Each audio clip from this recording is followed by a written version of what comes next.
Hi, welcome. I'm David Cowan, President of the Museum of American Finance. I'm joined by a trustee, Carol Kamowitz, and also a former trustee, Charlotte Byers. So welcome to you all. It's been almost 1 month to the day since we had a flood in our space. That's what brings us up here to the 5th floor. We still don't have any new information for you on reopening, but just stay tuned to our website. Now, we welcome today Diana Henriques, who was a staff reporter at the New York Times from 1989 to 2012. She's been a contributing writer since. She's got multiple books to her credit. You may be familiar with her one about the Bernie Madoff scandal that was a New York Times bestseller. Her latest book revolves around the 1987 crash, a first-class catastrophe, and if you're so inclined to purchase it, Diana will be very happy to autograph it for you afterwards. It is, of course, her topic today. Now, I'm proud of Diana for 3 reasons. 1, she writes for our magazine, Financial History. 2, she is a member of our museum. And 3, she is a supporter of our museum, so thank you very much for that. In 1987, I was a trainee on the trading floor of a large bank and remember those days very well. John Herzog, who founded our museum, also remembers those days very well because the result of that was the impetus to start our finance museum.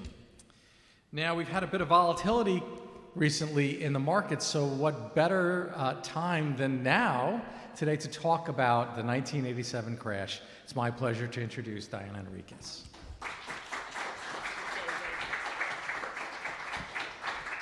Thank you, David, for that kind introduction. I'm proud to be a supporter of this museum and I hope that many more people will come to your ranks. I actually acknowledge its help in the research for this book, in the acknowledgments in the book, along with the SEC Historical Society, and urge any so inclined reader to support you. So my prayer is that they'll get as far as the acknowledgments and that they'll come through with a little money for you too.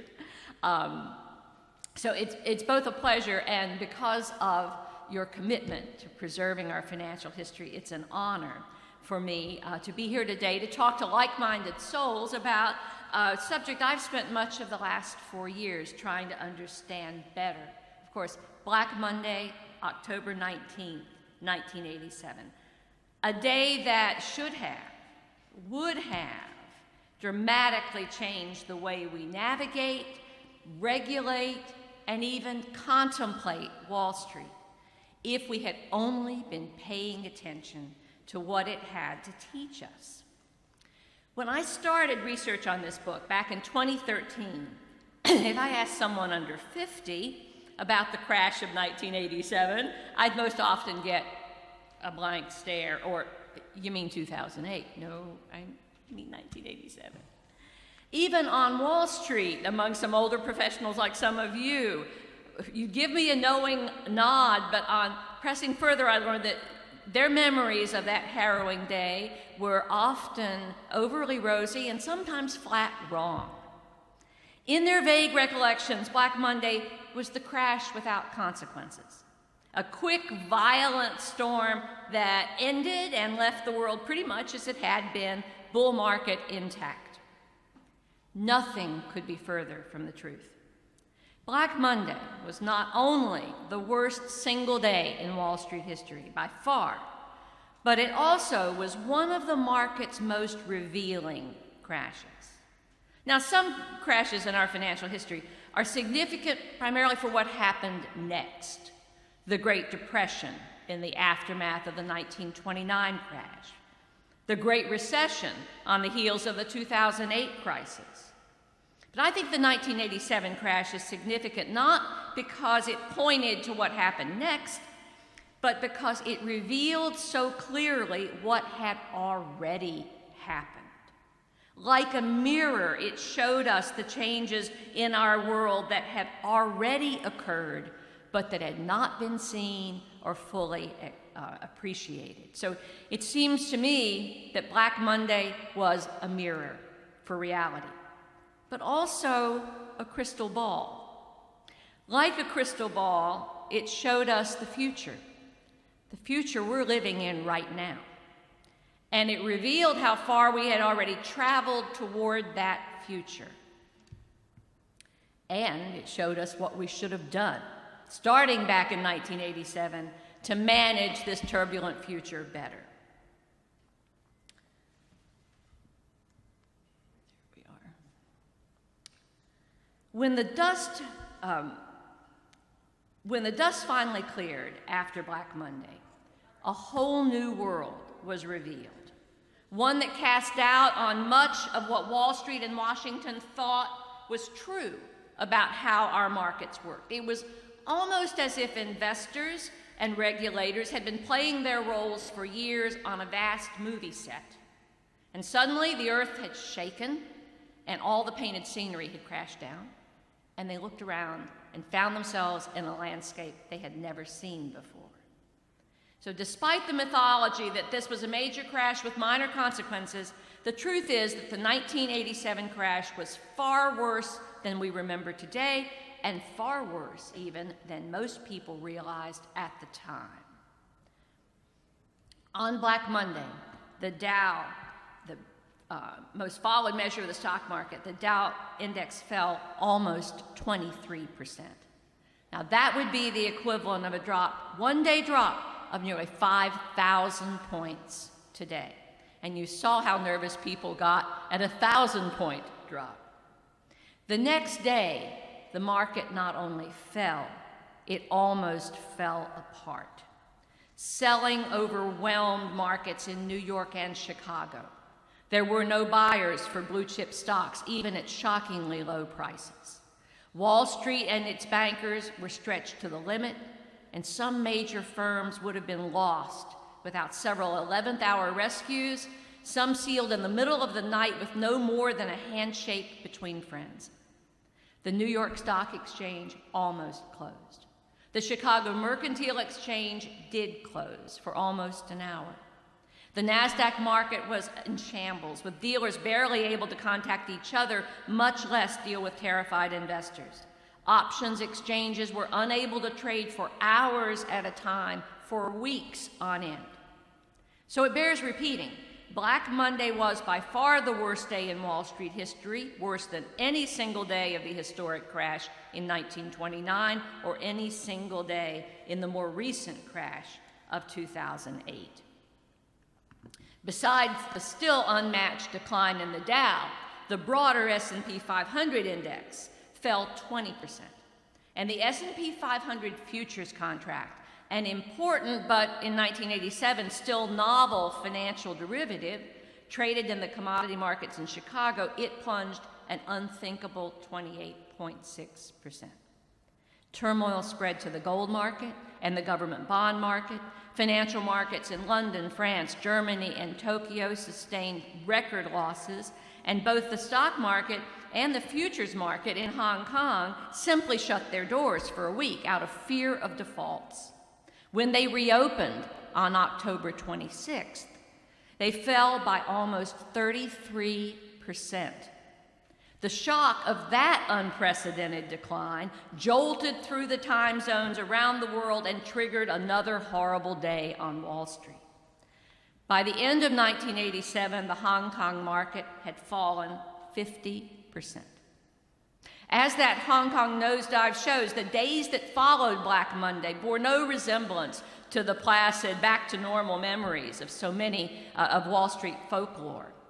They were a white-knuckled roller coaster ride that brought the market to the brink of renewed panic many, many times. There were weeks of desperate cliffhanger decisions. The market gyrated like a carnival ride for months, and it took 2 years for the market to regain the peak it had hit in August of 1987. Some major Wall Street firms were forced into mergers. A few smaller ones closed their doors. Tens of thousands of Wall Street employees lost their jobs, plunging New York City into hard times that lasted for years.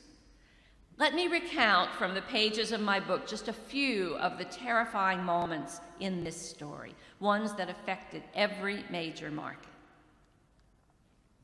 First Options, a major clearing firm in Chicago, a firm that cleared for more than 40% of the traders on the floor of the nation's leading options exchange nearly shut down when traders using the firm simply panicked and started pulling out their cash. It was an old-fashioned run. One trader actually hired an armored car to come and pick up his cash and take it to a safe deposit box. The clearing firm stayed afloat only because its owner, Continental Illinois Bank in Chicago, loaned it enough cash to survive, and it made those loans in defiance of one rigid regulator in Washington, but to the immense relief of other desperate regulators trying to save the struggling options market from outright collapse. Before dawn on the day after Black Monday, which some justifiably called Terrible Tuesday, the Chicago Mercantile Exchange found itself $400 million short of the cash it needed to open its doors. Now, in the 5 years before the crash, the Merc's S&P 500 futures contract had become hugely popular with giant pension funds and other institutional investors. The widespread adoption of this new derivative had made the Merc a prominent exchange far beyond the U.S. borders. Its fate mattered to countless giant institutional investors who did business there.